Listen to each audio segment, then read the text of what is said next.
Hello guys, thank you very much for having me at the Web3 Summit.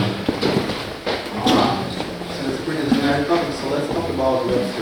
And the clickbait headline of mine is the beginning of the end of the blockchain. I don't know if it worked. I think it worked for me because I think that we are at the stage when things are changing. So I'm going to give a short talk about the current state of Web3 revolution and what we at Waves do about to make it come true as soon as possible. A little bit background about Waves, so you can assess the level of my expertise. Waves is a blockchain that was launched in 2016. It runs on the least proof of stake. We have done it more than 3 years ago. We collected 30,000 Bitcoin, and that amount of money, which is quite a big amount of money, has allowed us to complete all the milestones in our roadmap. For example, we have launched Waves DEX in 2017. This is probably the DEX with the most transactions to date, I would say.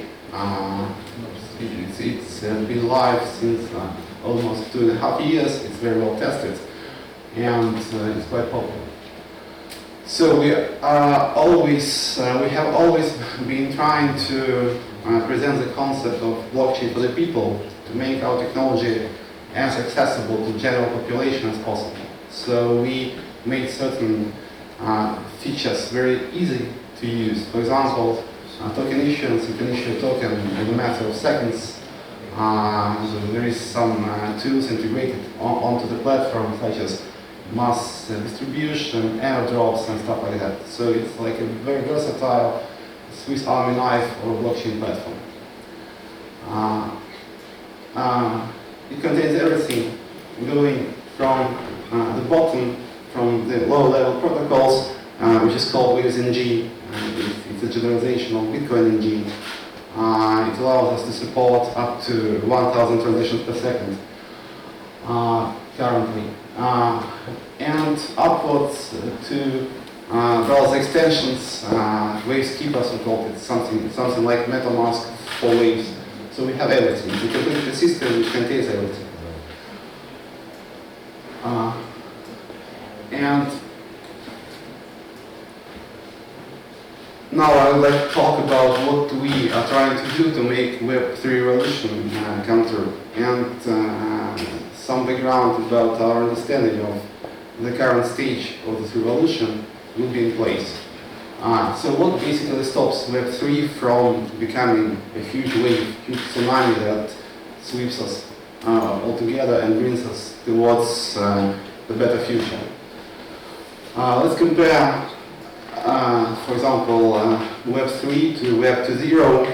It doesn't make sense to compare it to Web 1. Web 1 was very simple architecture, just static collection of documents. But Web 2 is what we can see around us. And it has millions of developers. It has tens of millions of developers that code on mobile platforms. And it has clear monetization strategies. People know that they can make money if they do certain things. And Web 3 has around 100,000 developers. It doesn't have clear monetization scenarios. Of course, you can't say that ICO is a monetization scenario. And development tools are quite young, and they have to be actually worked on. But still, why people seeing those difficulties are coming to blockchain?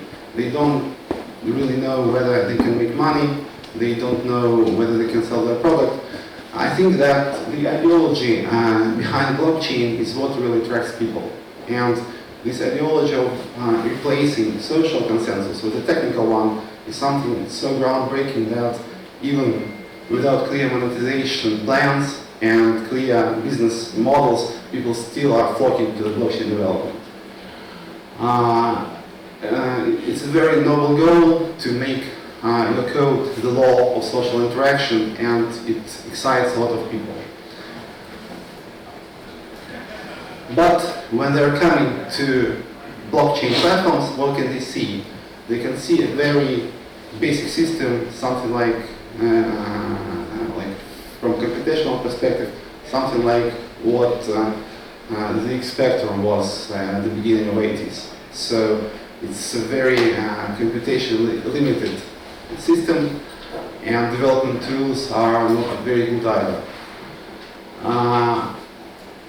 For example, when you take a look at typical smart contract, you can see that probably it's pretty hard to imagine that you can write the laws of social interaction in such a way, because it's too complicated, too opaque, and you would actually wish to have some other code which serves as some like law for social interaction. And that's why we've launched Write. Waves has been lacking a smart contract language for a couple of years. And finally we launched our own smart contract language, which is called Write on Waves. And it's very different from what you have now.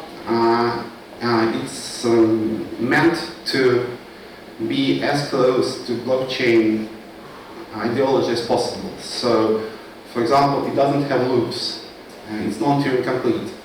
Turing completeness is achieved if you spread the execution of a smart contract over several blocks. Through this, you obtain effectively Turing completeness. You don't do it within one block, you can just roll your script over several blocks, and through this, you get Turing completeness. But since the language itself is not Turing complete, we don't need gas. There are no recursions. It makes the code more readable, and it makes and through this the code lends itself better to formal verification. So formal verification becomes very easy because you don't have recursions, you don't have loops. And there is no virtual machine, and also all execution of the code is deterministic. So basically you know whether your code executes or not. You don't have those problems with gas, you can't run out of gas. You always know that your code is going to execute or not. So it makes the right programming language, blockchain scripting language, effectively deterministic.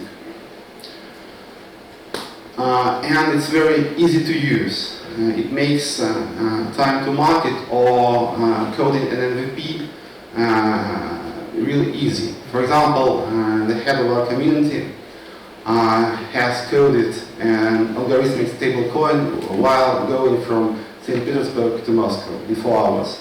And he's not a professional developer, and he was coding while actually learning the language itself. So it's a very easy process, and the learning curve is quite flat. Why is that? One of the reasons for this language is declarative, not imperative. It means that you don't go into finer details of all steps of program execution. You just operate with general concepts. This is the way you operate when you write some legal code. When you write some law or like some legal document, you don't go into the details of implementation of each and every legal notion. You operate the general concept.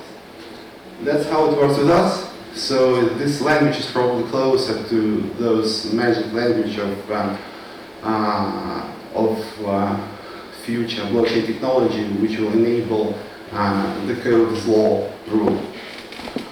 And it's, as I said, it's very formal verification friendly because you don't have recursion, and recursion is when you don't have recursion, it makes things much easier, and the code is overall much more secure through this.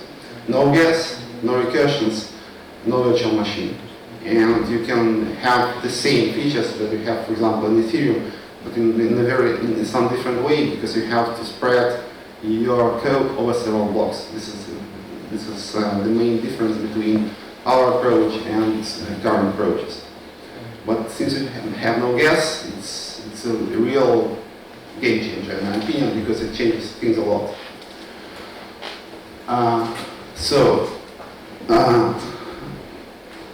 and a couple of words that illustrate actually the first slide. You all have seen these curves. They are called either like technology adoption curve or hype curve. In this case, it's called the hype curve. It's a hype around the blockchain. So I think that we are at the lowest point now, where digital commodity exchanges, green money, stuff like that. So from this point on, we will have an upward motion, steady upward motion. We won't see any breakthroughs. What we have to do, we have to take the blockchain technology to its limits. And everybody, Waves, Ethereum, Polkadot, we all work on this. We are working on the current concept, on the technology, and we are trying to take it to its maximum. After that, I think that we will need some new breakthroughs that will basically give up on the idea of full synchronization, the idea on which the blockchain technology is based, and it's a very restricting idea if you think a little.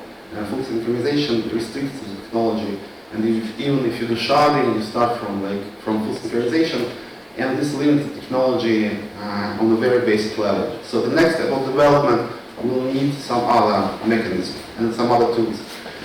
But what we do now should make Web3 revolution a reality, because we still have very many things that are not complete, and I think that this cycle of creation can actually become a wave which will enable and bring about the Web3 revolution, which is, I think, inevitable. Thank you very much.